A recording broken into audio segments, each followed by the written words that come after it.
Ask is to introduce our annual general meeting speaker to you. Now, I think she probably needs not much of an introduction to most of us as our president and as often our spokesperson.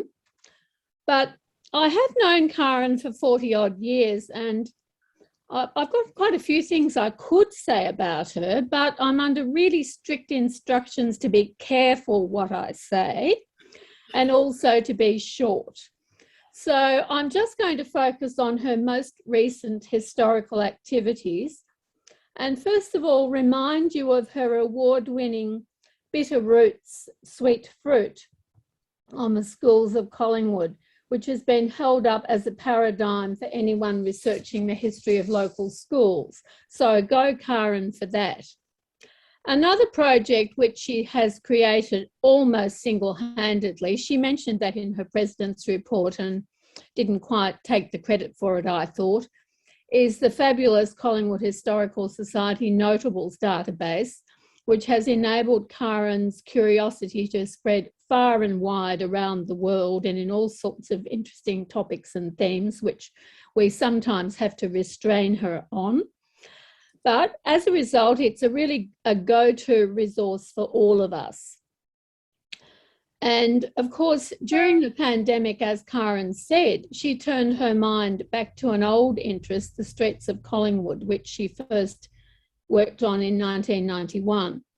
You can see the results of this on our website, or even buy a copy of the book, which we now have, if you wish, and there's a link on the website if you want to buy it.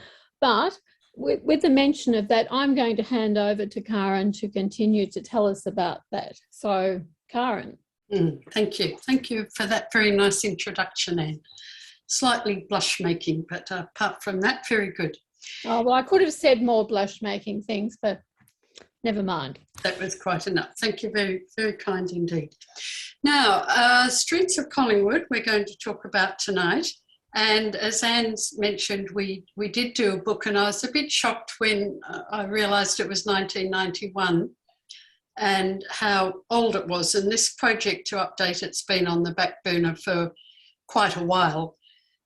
And I do remember when we did the first one, groups of us going into the State Library and going through, you know, no digital material then, no online stuff, no internet researching. So we were doing it all manually in there. And the other thing about it that I found a bit exciting, and I'd forgotten about this, that we didn't have a lot of money then, and it's 12 pages, and I did the layout myself, so I had to learn how to make bromides, if anyone remembers what a bromide is, of the photographs, and lay out the text, and then just take it to one of those little printers to get done. So it was, apart from the fun of working with my colleagues on the research and learning a lot about streets in Collingwood, there was also the fun of developing a few new layout skills. Now I'm going to share my screen again with you. And there we are. So, because most of my talk is really going to be looking at pictures and maps and my telling you about them. So can everybody see that, Streets of Collingwood? Yes. Good, because I can't see what you can see, so I just have to rely on your hearing, your telling me. Great, so as Anne pointed out, there was lockdown. There were two other things that made me suddenly jump into doing this. One was that, a man who's a descendant of Edwin Trenery, after whom Trenery Crescent in Abbotsford was named, sent us some information about the source of the other names around Victoria Park, all those strange names like Rich and Luley and Bath Street. And that was very exciting. And then around the same time, I got run over by a car and had to spend a lot of time in bed. So they were the two things that really pushed me along, because I could have my laptop in bed and look up various bits and pieces of information about streets, and also excitedly add all the bits about Luley was Trenery's fiance. Her name was Louise, but she was always called Luli. So now we know where Luli Street came from. I acknowledged the Wurundjeri earlier, but I just need to remind you again that all this talk of streets and roads and everything that we're discussing, and Collingwood Council and so on, is all post-European settlement. So there was a time when the Wurundjeri were free to make use of our area, particularly the confluence of the Merri Creek and the Yarra River was very popular with them for various reasons. And also lots of Aborigines from other tribes used to come and visit and interact with the Wurundjeri. So it's a very important area.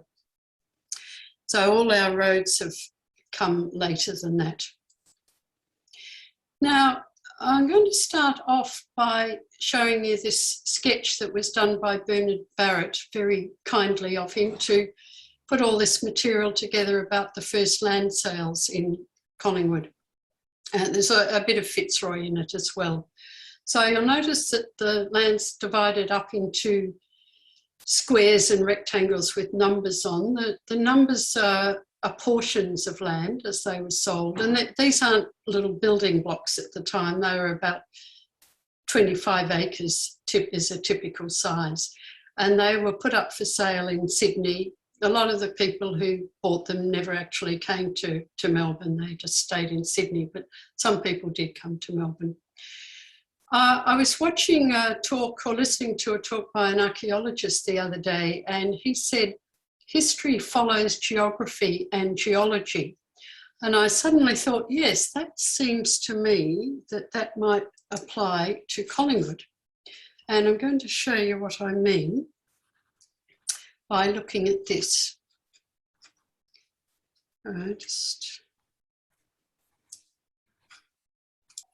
So have a good look at this. We've got the hilltop up here, high in Fitzroy. We've got these lines here that are the slope. And so that's from Smith Street down to Wellington Street. We've got the flat here, very flat area. We've got the river over here, Yarra River. The Merri Creek's up there. We've got another creek here, the Blind Creek. We've got these charmingly depicted, poorly drained marshy areas with these little reeds on them here and up here in portion 85 and 86. So keep that in mind because I'm going to be referring to some of those later. The other thing you need to look at on this is to note there are very few roads. The ones marked on here are virtually the only government roads. So this is the one that wasn't called Smith Street in 1838 and 1839, but later it became called that. So Smith Street was a government road, Hoddle Street, Victoria Parade and what is now called Victoria Street. And this one up the top, which is now Alexandra Parade, Riley Street.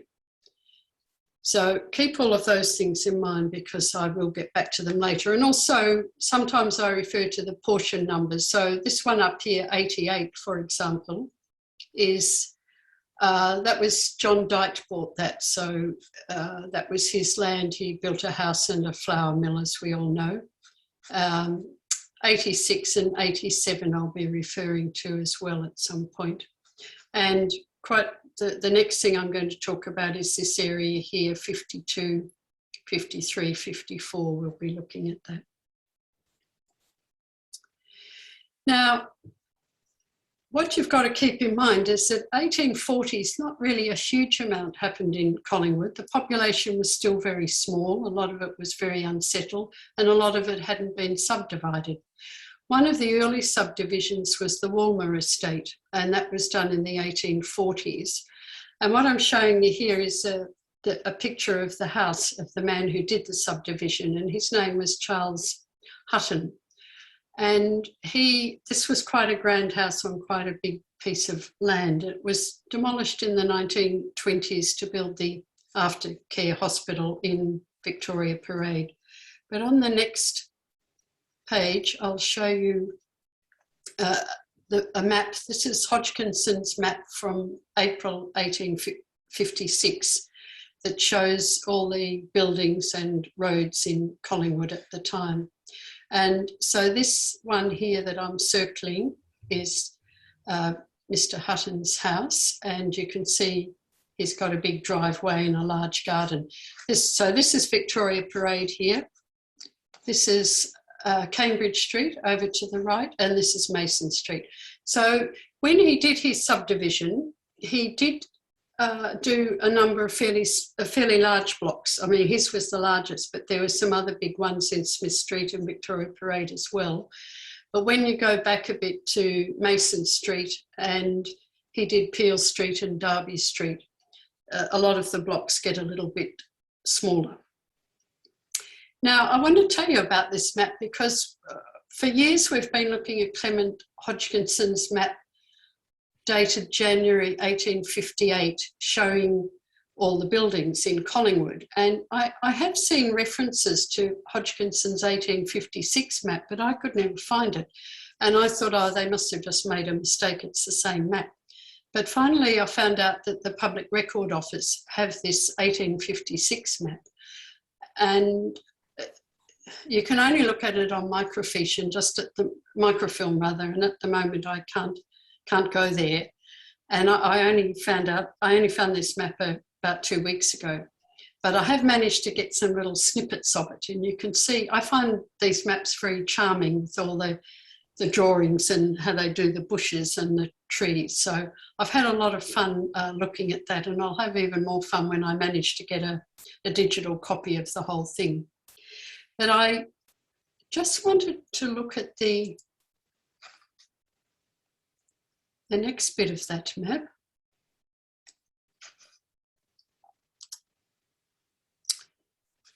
Which will show us the part beyond Mason Street. Yes, here we are. So here we've got, so I got a little bit of a fright when I saw this 2 weeks ago. It was after the book was finished, and I saw here we've got Cambridge Place and here we've got Oxford Place. And I thought, oh, did I actually include those? And then I finally worked out that, no, later on the Oxford Place became called Cambridge Place. Now it's not called anything, it's just a lane. But I'll tell you what's interesting about this and why sometimes I find out one thing and I don't match it up with other bits of information for some reason. This is, sorry. This is, let me just see if I can get the drawing pen to work again. Yes, here we go. That's what I wanted to do. Up here, this is Cambridge Street, and this is Mason Street.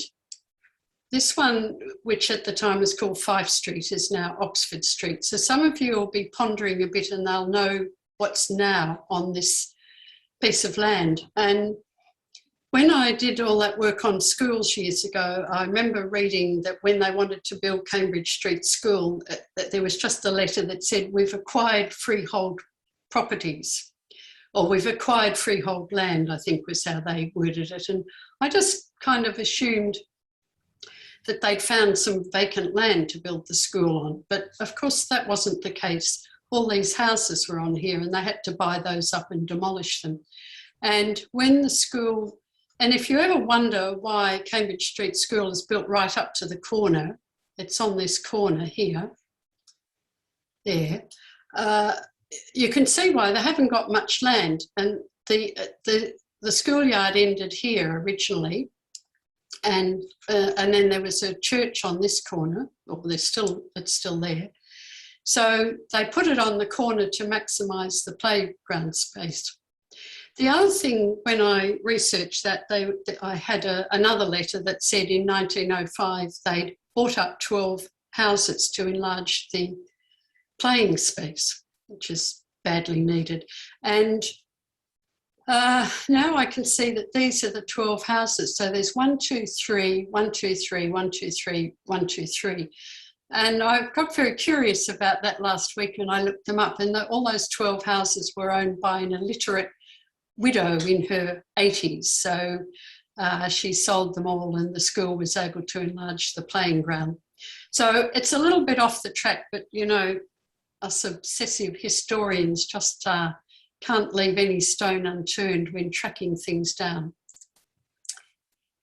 Now, remember I mentioned the river earlier when we talked about geology and geography, and for quite some time the area by the river was different. Just keep in mind the small population of Melbourne and the fact that that was virtually in the country by the river. It was, people wrote a lot about how lovely it was, the birds and the plants and the sparkling river going by. And so mostly what happened in the early days there was that people built quite large houses. So this is the Mayfield, which was originally Georgiana McRae's house. This was Yarra Grange, which was inhabited by various different people. And so even as they sold off, did some subdivision, this is 1858, so by then this street's been done, for example, and this one here, but they've still, these houses have still got quite large pieces of land. And here's a few more riverside mansions. Mansion may be a slight exaggeration, but they're pretty large houses compared to the, you know, that illiterate widows' houses had either 2 or 3 rooms. So compared to that, they were mansions. So here we've got John Dight's house, and there's his mill there. And this was Mr. Campbell's house, which was Campbell would have been one of the earliest people to actually move into this area. The house was built in 1839. So that gives you an idea of a bit of difference. And this whole area here, which for many years was called Dight's Paddock, was not subdivided until 1878. And that's the subdivision I mentioned earlier that Edwin Trinery did and honoured his lady friend in. Now here we've got 2 more riverside mansions, but with a bit of a difference. But so here we've got Abbotsford House. I know this probably looks a bit small on your screen, but I wanted you to see the whole subdivision plan. The other house here is St Helena's. You can see that there. So they were 2 very early houses, eventually bought by the Convent of the Good Shepherd. But John Orr, who lived in Abbotsford House, also owned all this land here, and he put that up as a subdivision in 1852. So it's a fairly early subdivision, especially given it's not very close to town. And you'll notice up here we've got a government road, that's Johnson Street, and Clark Street at that stage was referred to as a government road. So this was when Marine Parade, Abbotsford Road and Valiant Street first came into being. And it's also the origin of the name of the suburb, although not that it took that name immediately. He just used Abbotsford as the name for his subdivision, and it was really the Abbotsford estate, but eventually it was used for the whole area. So he named it after his house, and we assume he named his house after Sir Walter Scott's house. Now, for those people who like going to Ballarat and staying in a certain well-known hotel, I've just kept this tiny little bit here for you to look at. If you can see the name of the surveyor, his name is Walter Craig. So he obviously got tired of surveying and moved to Ballarat and opened the very famous Craig's Hotel, which is still there today. And one of our inquirers who writes to us with various complicated inquiries pointed that out to me. I had never noticed it myself.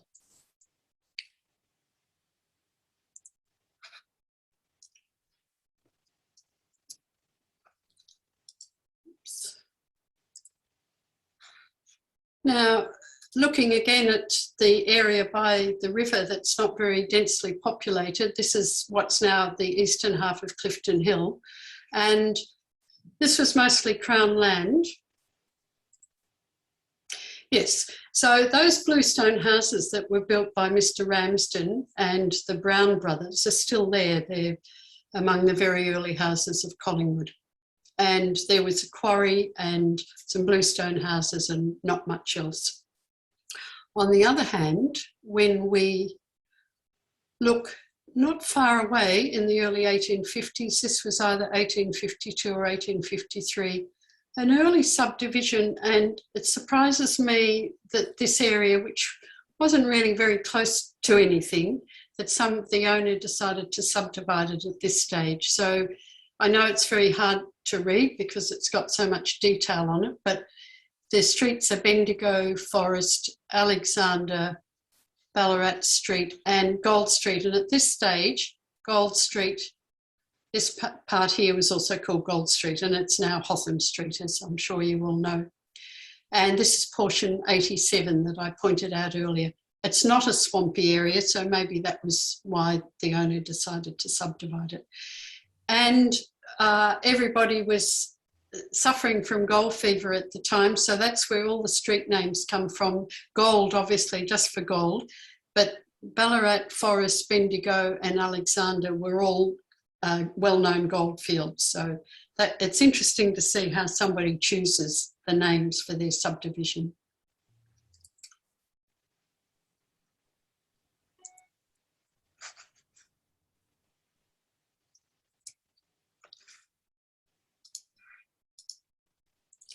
Sorry, here we go. Now, West Clifton Hill was a bit of a different matter because until 1864, it was pretty well all Crown land. There weren't any quarrymen or quarries or whatever. But the government subdivided it and it was surveyed and this map was prepared. Now, you'll notice, I mean, at first glance, you'll think they're building blocks, but in fact, they're fairly large sizes. So the people who bought them would have later subdivided them into 2 or 3 building blocks, perhaps. You'll see that the Darling Gardens was laid out early, which was quite different from a lot of Collingwood, where it was just haphazard commercial subdivision without thinking about the provision for the public in terms of gardens.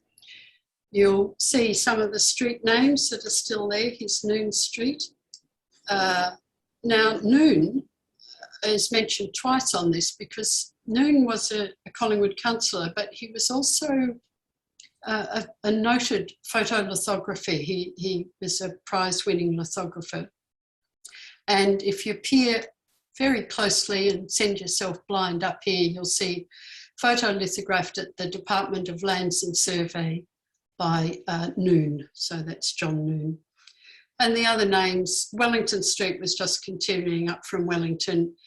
Page was also a councillor, James Page. Hodgkinson is the very famous Clement Hodgkinson, and why he gets a mention and why he did that, the earlier maps that I referred to, is that when Collingwood became a municipality in 1855, Clement Hodgkinson had the job of, he was honorary surveyor for the municipality. And so he did a lot of the surveying, either did the surveying or supervised the surveying and the making of maps. So it's very fitting that he should be honoured with a street name in our municipality, because he was very involved in a lot of the early road organising. Now, where did Clifton Hill get its name from? Again, this is a bit of a made-up name, like Abbotsford. This subdivision plan is actually from 1872, but it's the second go at selling the land. The first subdivision was done in 1871, and it was put up by the company of estate agents. And they said, how they described it was, to be known as Clifton Hill. I think that was the wording on their original ad. By the time they did this one, I have to peer to see this. I think it says now known as Clifton Hill, but it still wasn't the official name of the suburb. It was just used for this particular area. So we were talking about the Royal Hotel before. It's that's ended up being in this area. You'll see that Spenceley Street, Berry Street, O'Grady Street, Heidelberg Road up the top was a pre-existing road, of course. It had been there from the early days. And down the bottom, you'll see Ramsden Street. Ramsden Street was initially an access track to the quarry and to the houses that the quarrymen lived in. And one of the most well-known of those was Samuel Ramsden. So when the street was properly formed, it was named after him. Karen, do you have information about who Berry was? Berry, I don't think so. I think he's a bit of a mystery because I'll just cheat here and look in the book because... Premier. Oh yes, sorry, I have got that, I forgot. I don't know for sure, but yes, somebody said he was the Premier. Graham Berry. He owned the Collingwood Observer for a while, and then he went into politics. In fact, I've got a book about him right here, just by coincidence. It's called Democratic Adventurer, Graham Berry and the Making of Australian Politics. And you can see I'm only partway through it. So it's sort of, sometimes you just have to make a bit of a guess because most of this stuff about where the street names came from isn't documented. These days it is, but not in those days. So that's a bit of guesswork. Oh, here we go. Now, look, I couldn't resist putting this in. It's not in the book because I only discovered it a week or two ago when I was looking for illustrations for this talk, and I was looking at the National Library website, and I saw this map and I thought, oh no, what on earth are these streets? Have I totally left out something? I'm going to be mortified. But then I realised this was a subdivision that was drawn up but never actually happened. And this is an interesting example of how somebody went about naming something, because it's called the Pimlico Estate, and it was advertised in the paper, and the streets are Ebury, Tatchbrook, Eccleston and Bryanston, and all those street names are in London's Pimlico district. The other really, and this is, Virginia, this is in your area between Park Street and Nicholson Street, which at the time was called Regent Street. But it certainly isn't the street layout that we've got now, and nothing ever happened about it. Probably the person went bust who was going to do it. But I did also notice about this, if you look right up the top, you'll see land to let or lease. Now that's pretty largely unheard of in Melbourne, to actually rent land, or to rent suburban land at least. So maybe that's why it didn't go ahead, because it was not what people expected. People were buying their blocks of land, they weren't leasing them. So if and when we do update the streets book again, I'll have to at least mention those. Oh, here we go. Now, just before the book was finally going to be declared finished, Anne and Janet are my faithful editors, I must say, but Anne went through it and she said, you know, you've got a couple of streets with absolutely no information next to them at all. I said, oh, well, that's no good. So, and one of them was Harper Street. So I thought, why haven't I got anything about Harper Street? And I went and did a bit of hunting. And I found out Harper Street didn't even exist till the 1920s.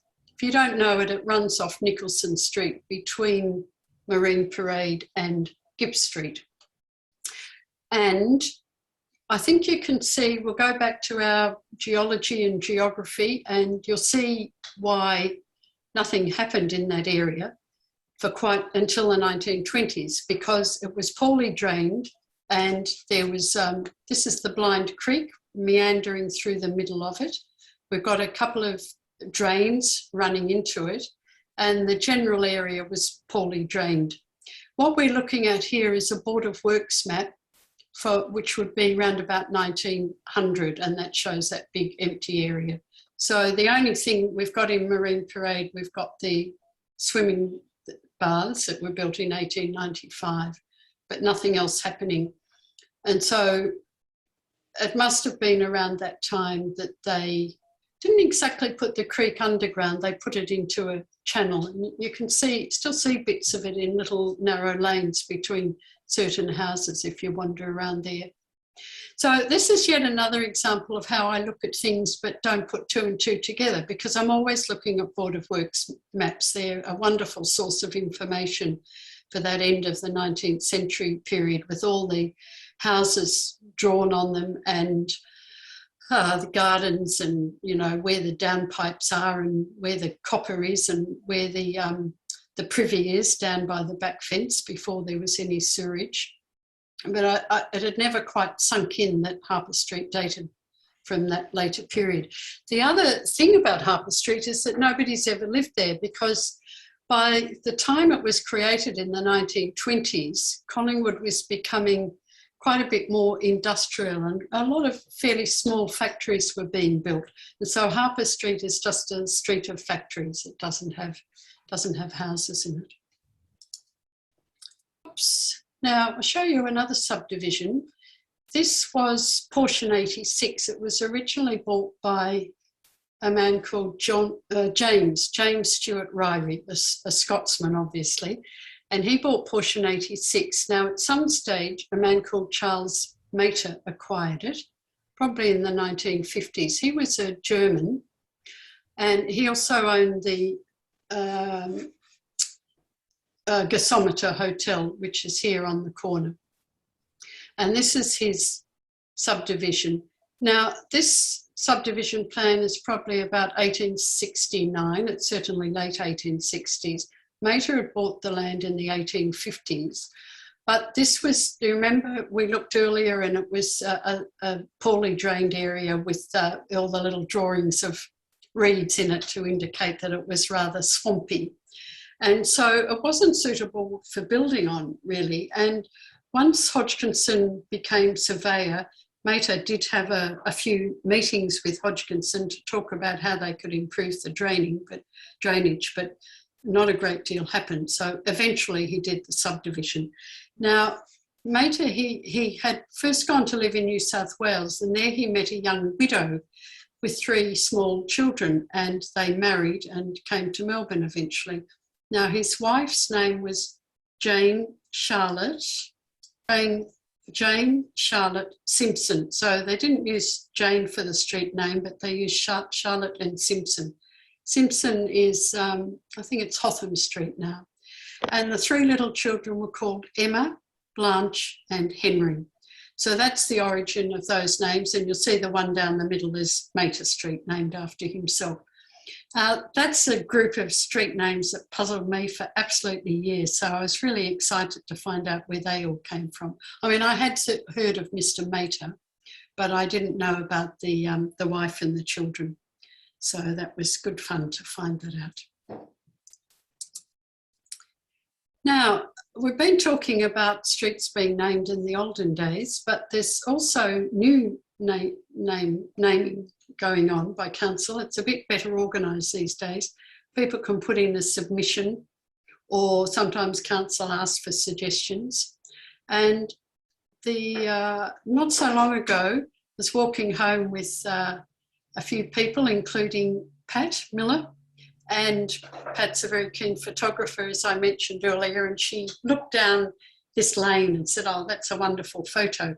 So, Pat, I didn't ask your permission, but I've used it as an illustration for my talk, as an example of what was once an unnamed lane and is now called Tavares Lane, named after a man called Antonio Tavares, who died in 2017, whom I hadn't heard of before, but apparently he helped a lot of disadvantaged people in the high-rise flats.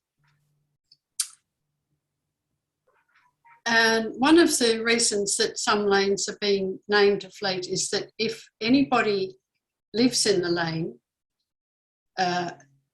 you know, we're getting more subdivision and more units and flats built with the frontage to lanes. It needs to have a name. That's partly so that the fire brigade and police and so on can find the place. So that's one of the reasons that council goes on a hunt for a suitable name.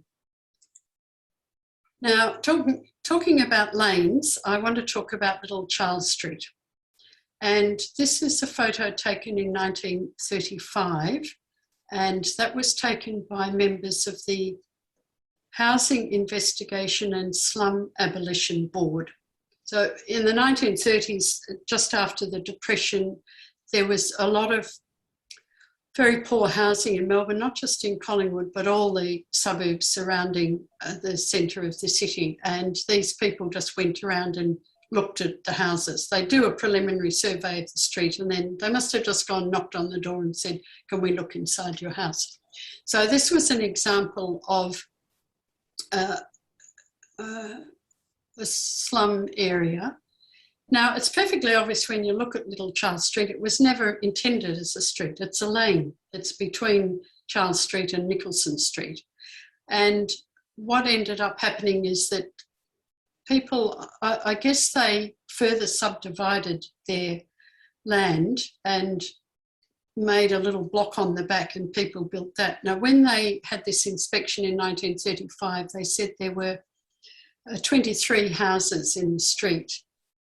I think if you look at the 1890s, I counted up about nearly 50 houses at that stage, not just in this block. The Little Charles Street goes on for quite a few blocks.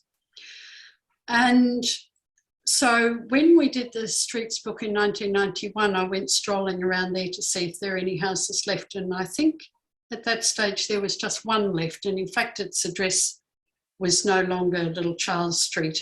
It had a little lane that went off one of the big streets, but you went down the side lane and got to the house at the back. But what's happened recently, and this is how things are really changing in Collingwood and everywhere in Melbourne, I guess, that a lot of units are being built on lanes and back streets. So I didn't count them up this time, I just walked up and down, but I could see that there were quite a lot of new units in Little Charles Street, and probably Virginia, who lives in Mollison Street, has probably seen some of them.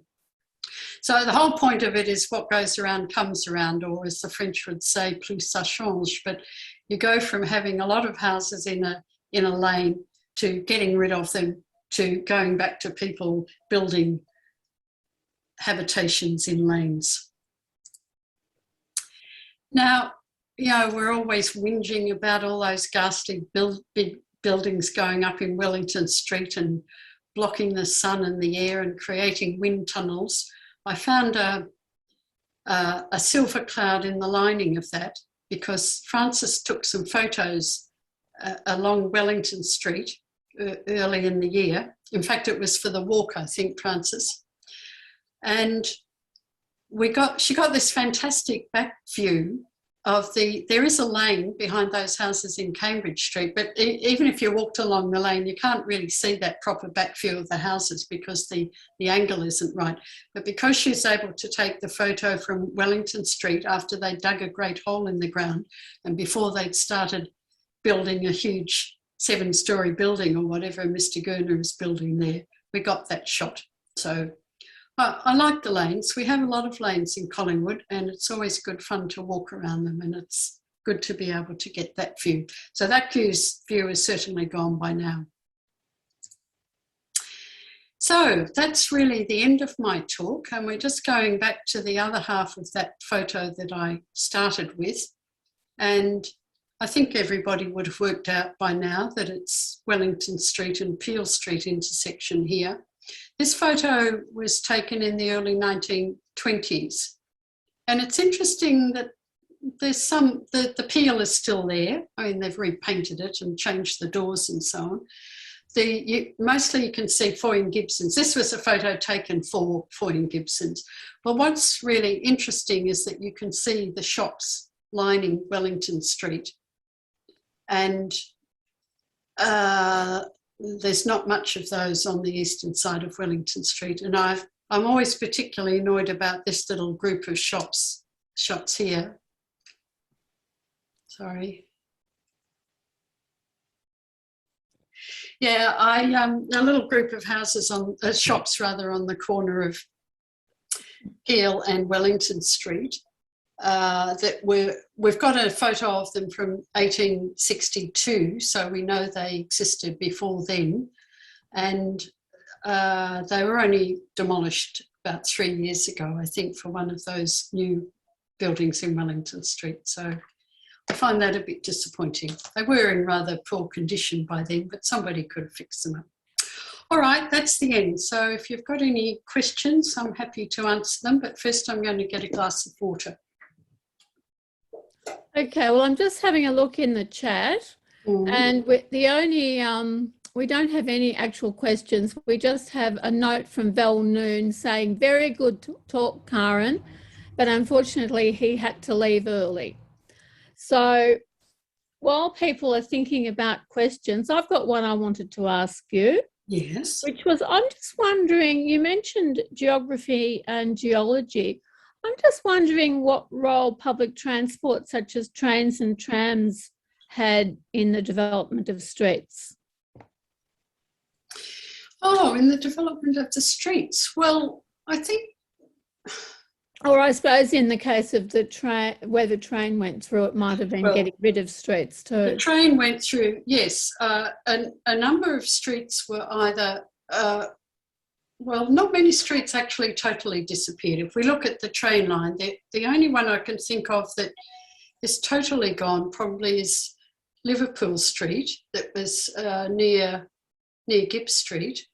What happened with a lot of the others is that they just got cut through the middle. So we have those really funny arrangements like Abbott Street, near Victoria Park, which there's a bit next to Hoddle Street, which is really short, and we've also got Truro Street, which is very short because it was just cut through the middle. And up in Clifton Hill, there's Parslow Street. I think it's Parslow Street that's been cut off. So they end up being streets with next to nothing in them because the railway line cut them off.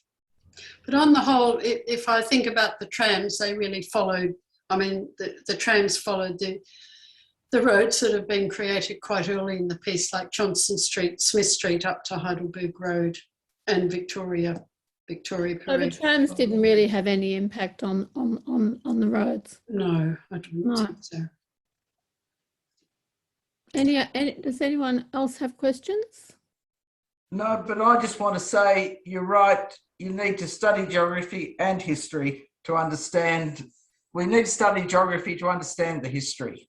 Well, that's well said from a former geography and history teacher. Yeah, that's right. Yeah. But it is very important, as you were saying. It's where the rivers flow. It determines where land is settled, etc. So it is. I think it is very important. Mm. A little aside that I want to make, Karen, is you're talking about the lanes that are now getting names, so that, you know, for emergency services, etc. Another reason that they're getting names, during last year's pandemic, the Uber drivers were having difficulty finding out where they had to deliver their stuff. Oh, that's understandable. Yes, exactly. Yes, good point, Chris. Karen, we've got a question from Kate Lewis. Yes. Wondering if it's the Geelong Ryrie who did the subdivision before Mater. No, I don't. I know that I've heard of those Geelong Ryries, and they may be related, but they're not really the same people. But where people might have heard of these Ryries, there was James Stewart. He had a brother called William and a brother possibly called Donald, and his father's name was Stewart. But the brothers started a very famous winery in the Yarra Ranges, the Chateau Yering, which I think most people would have heard of. So they actually set that up in the late 1830s. And Virginia Noonan has actually been researching William Ryrie, because William Ryrie seems to have owned some land or used some land in Heidelberg Road near the Merry Creek in the 1840s, but we're still tracking him down. Karen, there's another question about the renaming of the lane north of Victoria Park, now called Federation Lane. Yes, that I think didn't have a name before, if I remember rightly. It was an unnamed lane. We weren't involved, we weren't asked about it. So I don't quite know how that one happened. Often, what the situation is at the moment when council are looking for a name, they first need to check with the Wurundjeri people to see if they've got a suggestion. If they haven't got a suggestion, they write to the relevant historical society, or sometimes people put up a name. So I don't know. Myself, I think that's a silly name. If we'd been asked about it, I could have come up with a better suggestion. But certainly there's quite a lot of units were built. That was the site of the Victoria Park School, and after that was demolished, those units were built there that face partly onto Abbott Street, and some of them face onto the lane behind. So that's why it needed a name.